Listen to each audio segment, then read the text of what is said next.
Welcome to this week's Down Home with Tina show. I have got coming up Sara and Lyle. They are with Paws and Claws Animal Encounters.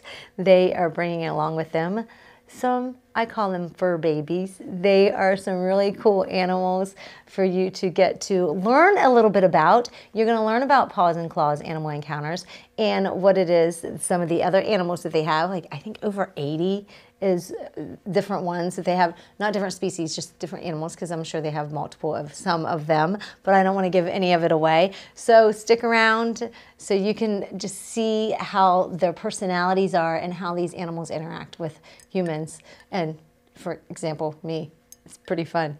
It's Down Home with Tina. Be right back.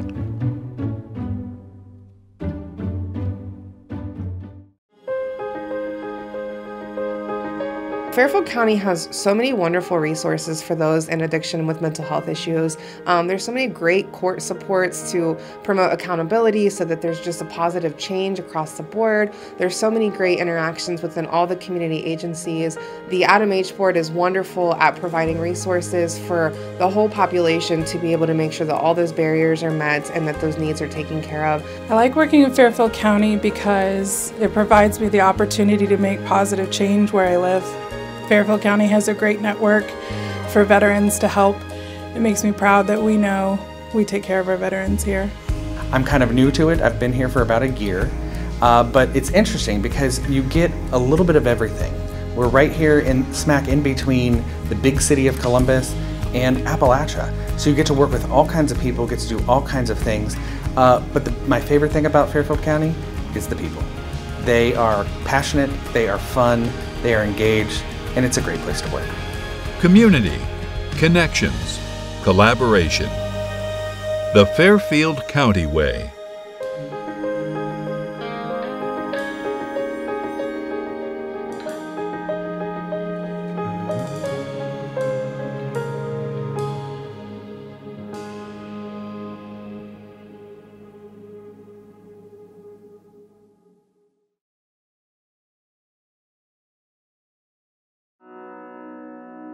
The Frankie Smith Funeral Home and Crematory in Lancaster and the Johnson Smith Funeral Home in Baltimore have a long and wonderful history of serving our community.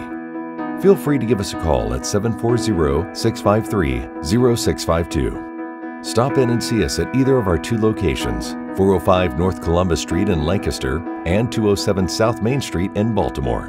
Respect for tradition, regard for change.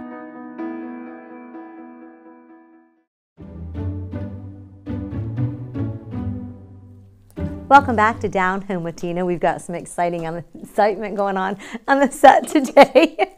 We have got some friends from Paws and Claws Animal Encounters, and I have with me Sara McClaskey. She's the owner, and I don't know if she is the brainchild of all of this. However, are you the brainchild of this? Yeah. A brain adult, I should say. She's definitely not a child, as we can all see. And she has got her hands full, it looks like right now. Calliope is here, a sloth that we're going to learn about in a little bit from Lyle, who is the director. But for now, we are going to talk with Sara. And how are you? Oh my goodness, this is great. She's going to be showing off here. Is she? Aw. Will you please share with folks, why did you decide to create and have such a business as this? So it's kind of a long story, but to shorten it, I've always loved animals. I always said I was going to own a zoo one day. And then I started meeting people that had actual zoos, and we kind of started collaborating, and I got my first few animals. And then I was like, kind of ran into the problem, like I cannot afford to feed all the exotic animals. So I started doing encounters about 7 years ago. So at first we just did like nursing homes and school events. And so do you travel at all now? Now we don't. We are officially just home-based. Okay, and I'm sure that's going to make it so much easier on not only you all, but the animals as well. Yes, very much so. So will you share with me a little bit about the what you have going on at Paws and Claws and Animals Encounters? Yeah, so we do encounters with our animals. So if you book an encounter with Calliope here, you'll get to feed her and pet her and learn all about sloths. But one of our main ones that we book a lot of is our otter encounters. Okay. So those include 5 species total. So you get to meet and interact with others. Like typically we run with our anteater, our armadillo, the wallabies, and skunks. And then at the end you get to spend about 45 minutes playing with otters. And oh, you do? Yes, yeah. How fun. So tell me, wallabies is what I have right here, and yes, his name is? That's Teddy. Teddy. Yeah. Teddy's trying to sleep in here, but I don't want, do we want them sleeping, Sarah? It's fine. They can sleep. I didn't know if they get, what are their personalities like, and do they have personalities? Oh, definitely. So Teddy and Casper, they're about a month apart in age, and Teddy is our very, very sweet one. He loves cuddling. Casper here, he kind of likes to just do whatever he wants to do. Wallabies are pretty sweet. They aren't as personable as kangaroos. I don't feel like we have kangaroos too. Okay. But these guys will cuddle with you if you want them to, especially when they're in their pouch. So do they sleep a lot then and cuddle a lot, or do they play? What are their, like, are they active at all? They're very active. So right now we just took in a rescue kangaroo. She is completely blind. And she doesn't have much weight on her, and she needs to gain some. So we've been keeping these 2 with her so that they keep her company before we introduce her to our other kangaroos as she gets stronger. Will I make Teddy upset if I try to wake him up a little bit? Not at all. No, he is so precious. If people could just see, it's like if you don't have any babies around, like I don't right now, I could hold they get my baby fix with the wallaby today. Yes, Teddy. definitely. Teddy, are you coming out? And like the good thing is they don't back talk most of the time. Right, yes. Do they cry? What is that like when they're hungry and things like that? Do they let you know? They do. It's more of like a clicking noise though. Says, why are you doing that, Tina? Oh, it's a clicking noise? Hi, baby. There, say hi to everybody. You say hi to everybody? Yeah. Now, what is their lifespan? So typically in the wild, it's about 7 to 8 years. In captivity, it's been up to about 15. Oh, so. Really? What do they eat? So there's actually a food designed for kangaroos and wallabies. It's called Happy Hopper. They also really enjoy like little treats like carrots and sweet potatoes and apples. And one of their recent favorites is Cheerios. Really? So they do, like you said, you put them with the kangaroo, so they get along really, really well with one another. They do. Kind of like, because they resemble. Yes. It's like they're in the same family. They are. They're both marsupials, and I always joke they're kind of like a miniature version of a kangaroo. They're so cute. I wish you would come out, but I don't know what you would do. By the way, she did say and mention that the otters would have torn the set up. Oh yeah, it would have right been away. Like pure chaos. That's yes. Yeah, I call them our toddlers on steroids. So how do they, what is their life like, a day in the life of an otter at Paws and Claws? Well, otters just love to have fun. So usually they start their morning by letting us know they're hungry. So we feed them, and then they typically go around and destroy anything in their enclosure.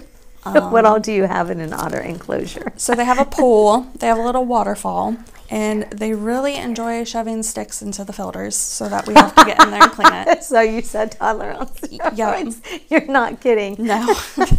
Nope. And otters are actually really good climbers, so you will see them trying to figure out how to open up the roof all the time. Oh, really? Yes. So you probably had to be very, very smart in how you... Yes, we have a very big enclosure for them. Yeah. Aww. How does somebody who wants to come out, do they just contact you and reserve to come out, and what are your hours? Yes, so we have our website, it's PNC Encounters, and so we're only open typically on weekends. However, it's by appointment only, so you have to book ahead of time. But we do some like private encounters during the week. Okay. So if people who don't want to share the animals with a crowd, they can come in too. Have you shared with me already with all of the animals that you have? Or did you no. you want to save some for Lyle? Yeah, that's we'll what do I was that. wondering. Maybe we'll save some for Yes. Lyle. And if folks are wondering why we're not talking about the sloth yet, that's because Lyle is going to share some more about Calliope and a little bit about her. And obviously you can see her personality, that if she wants something, she's going to let you know that she wants something. Yeah. What has been your favorite memory? I don't want to ask you your favorite animal, because that's like asking a musician their favorite song or something like that. And hi there. But what has been your favorite maybe memory of what you have done so far with, and all of it, not just with Paws and Claws, Sarah, but in everything in your whole life of what you've done with animals? Like your most maybe successful. That's really hard. I wouldn't say it's like it was like one of those moments where I was like, okay, this is why I'm doing what I'm doing. Several years ago, we worked with a local photographer for a little girl named Trinity, and she had inoperable brain cancer, and she was she passed away like a week after we did a photo shoot with her. Wow. So she got to meet some of our animals, and that was like at the beginning of starting this. So Yeah. Yeah. So, yeah. Oh. Well, hello there. Are you waking up? I'm sorry, I don't have any Cheerios, or not yet. I don't have Cheerios. You said Yes. if I would have known, I would have brought you some Cheerios. Yes, I would have.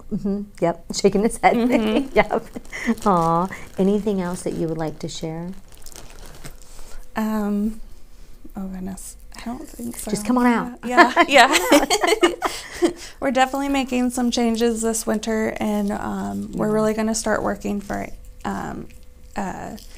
animal conservation. Like, that's kind of my ultimate goal. I want to be able to help native wildlife and non-native wildlife as well. Very nice. And this is a year-round, folks can come out and see, because it's inside, indoor. Yes. Perfect. Yep. Alrighty.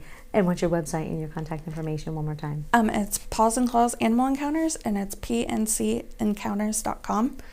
If you have Facebook, that's usually where a lot of people find us, and you get to see pictures of the animals nonstop. Hi, okay. She's really wanting attention. Yeah. She's going to start pulling on clothing. Yep. And everything. With She's that being trying said, to steal the mic. we're going to let Lyle come up here in just a second and see what he can share with us about Calliope. Thank you so much, Sarah. I appreciate having you all come out and bring the Welbies. Will I get to keep and hold on to Teddy while I do? Absolutely. Yay, yay. Alrighty. Folks, don't go anywhere. We'll be right back. We're going to learn some more of the animals that they have for you to be able to encounter at Paws and Claws Animal Encounters. We'll be back in just a minute. It's Down Home with Tina. Dagger Law has more than 110 years of experience in nearly every aspect of the law. When we're not just helping clients, we're helping the community. You'll see us at festivals, sporting events, and around town, because we live and work here too. We are your neighbors, and we want to help you when you need it. When we help each other, we're stronger. Our community is stronger. Creating a strong, vibrant, healthy, and safe community is everyone's responsibility, and we take the responsibility seriously. We are local, we are trusted, we are experienced.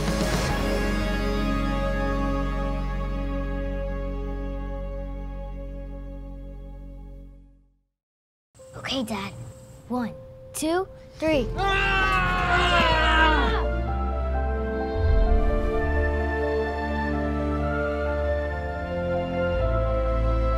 You saved me. Dad? Are you okay? I'm fine, dear. Your hero needs you now, and AARP is here to help. Find the care guides you need at aarp.org/caregiving.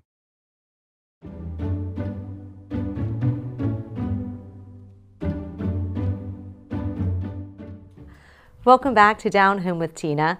I have with me a Kinkajou, Kiara, I have Wallaby Teddy, and I have Calliope the sloth, and she is wanting carrots, and they are having a ball with me in my chair right now. We have no idea what's about to happen, but I can tell you this much.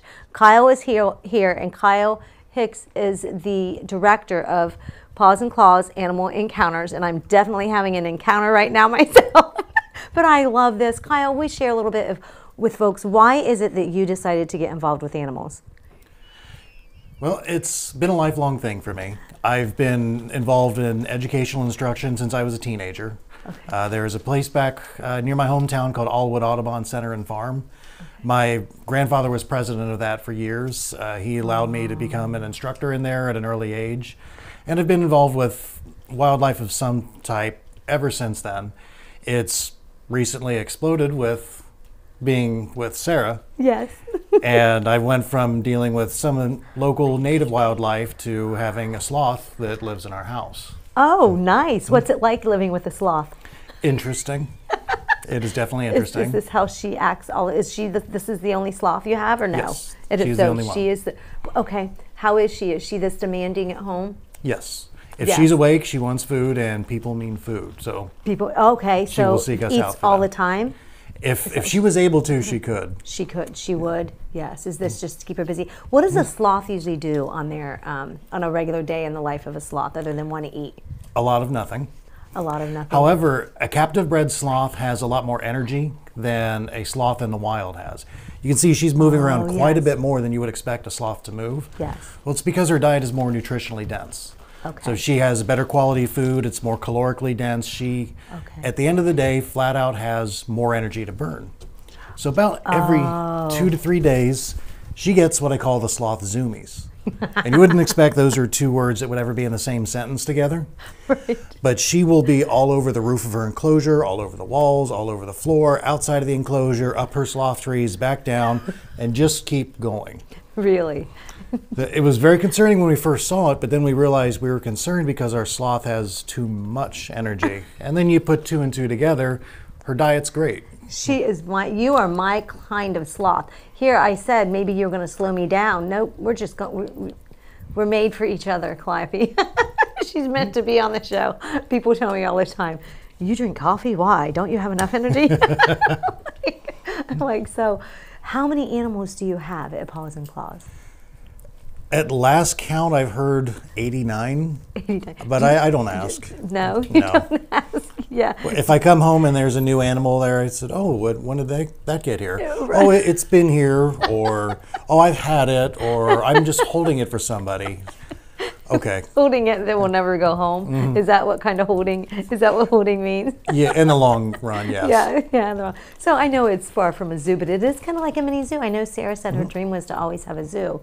Oh, so what's it mean to be director? What do you do in that job?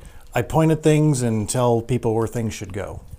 You do? What about no, animals? We do everything. You do everything. It's not that she's just the owner and I'm just the director. We all do everything. We feed, we clean, we build enclosures, we move enclosures, we monitor upkeep, we look for grants, we do the Facebook networking.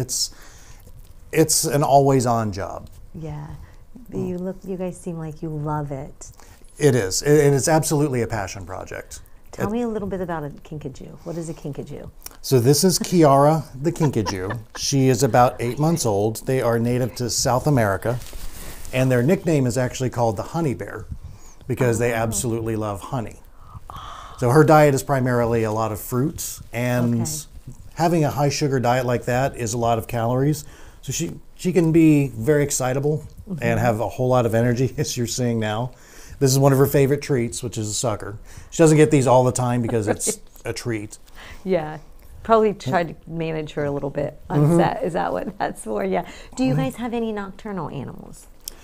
We have a Eurasian eagle owl. The kinkajous are nocturnal. The sloth is nocturnal. They are. Okay. The anteater, we have a lesser anteater. You're gonna eat my finger? It's nocturnal. But a good majority of ours are active during the daytime. I'd say three quarters or better are active during the daytime. Yeah. Do you have a favorite that you like to encounter with yourself? I don't want to say favorite animal, but favorite one that you love to spend time with. It goes back and forth between the camel and the eagle owl.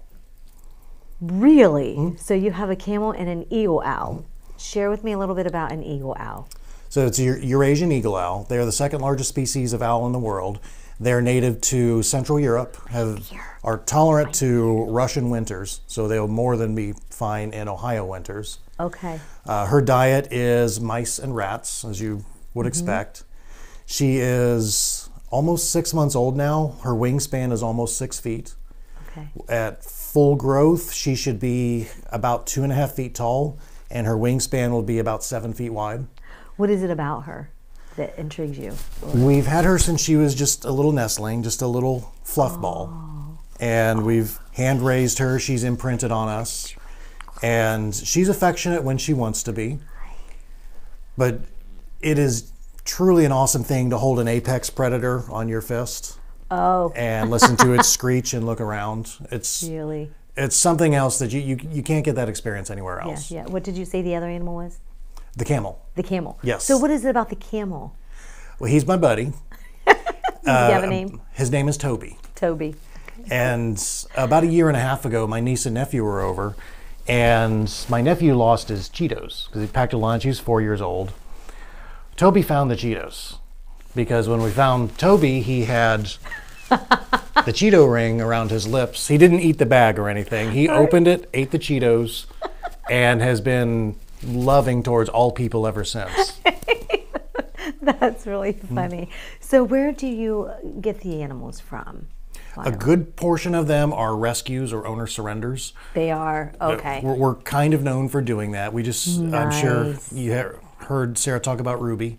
Ruby's the 6-year-old blind kangaroo we got. She came from a very bad situation. The condition that she was described is not the condition that she arrived in. That was much worse. But we knew that going in.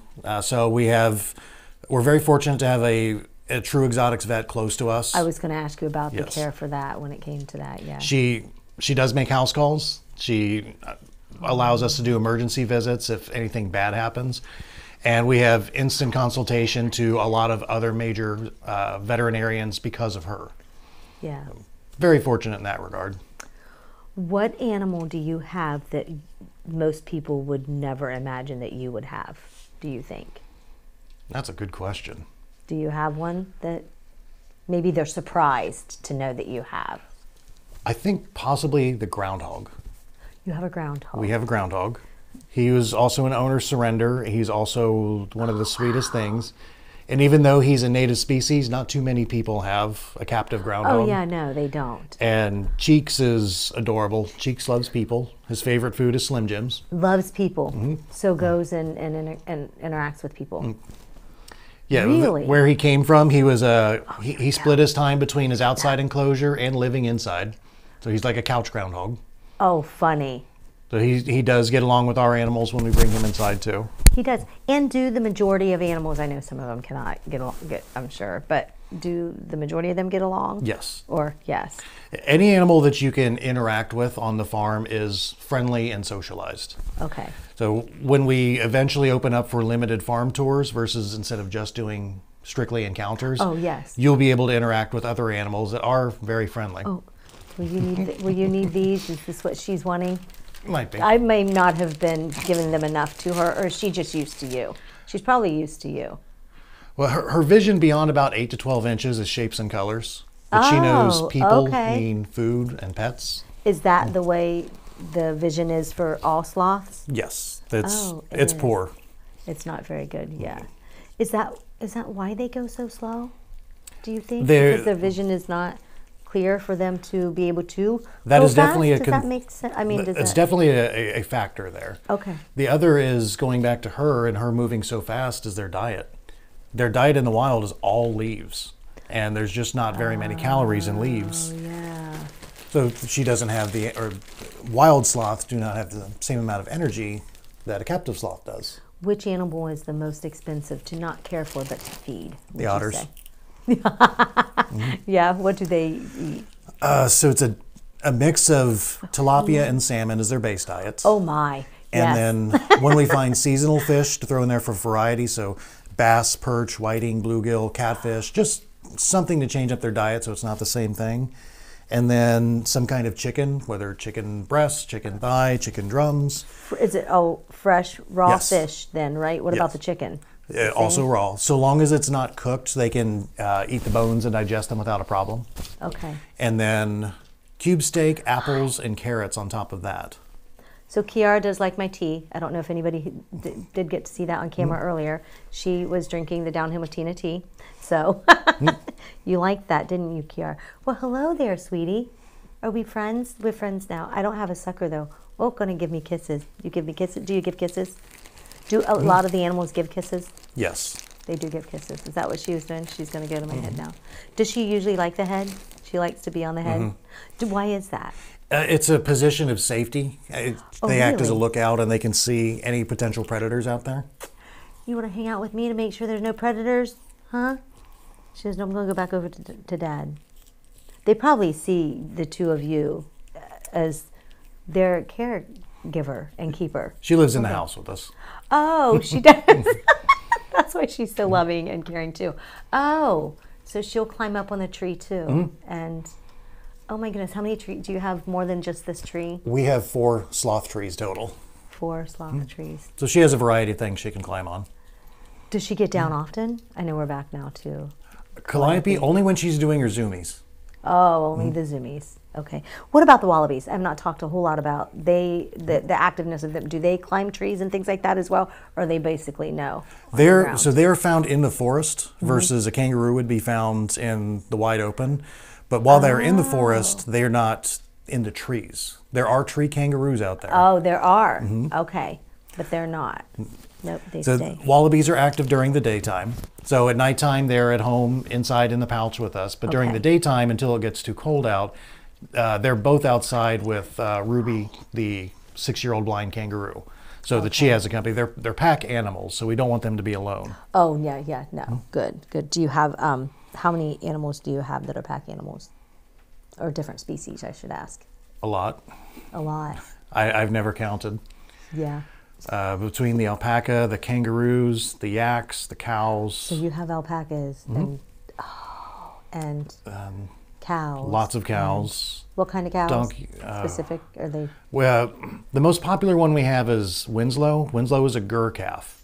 So that is the sacred Indian cow that you would see. They look like a Brahma, but they have the really large hump on the back. Oh. But they have a much better temperament than a Brahma does. Oh, they do, and they're pretty friendly as well. Extremely friendly. Yes. Kiara, I don't know if it's about time to go. Do you have anything to say? She looked right at the camera, I think. Oh, she wants to chew on me. Is that normal? Yeah. And it doesn't hurt? No, it didn't hurt. I was just kind of a little concerned. It's just a little bit of a love nibble, but she doesn't bite like that. Did I get a love nibble? I shared my tea with you. Well, it's now Kiara's tea, not my tea. I get kisses. You're getting kisses from everybody. You too. I get kisses, sniffs. What is this? What are you thinking? Have they been on TV prior to this? No, I don't believe they have. It's your debut TV. Yes. Wonderful. And you all have done very, very well. Anything else? Would you like to give folks your contact information again? Yeah, Lyle? You can find us on Facebook at Paws and Claws Encounters, on TikTok at Paws and Claws Encounters, Instagram also Paws and Claws Encounters. Yes, we are. And you have public and private as well, right? Public, privates. We do otter encounters. We do painting with otters. We're the first place that's ever done painting with otters. And it is just as fun and just as messy as you think it would be. It is always a great time. Aw, wonderful. Well, folks, I would recommend, and you have seen it here for yourself, that they're very friendly. The animals, that of course Sara and Lyle are friendly. But the animals are very, very friendly. I would definitely take the time to look them up, check it out, and maybe you will get a chance to hang out with them like I have. Thanks so much for watching this week's Down Home with Tina.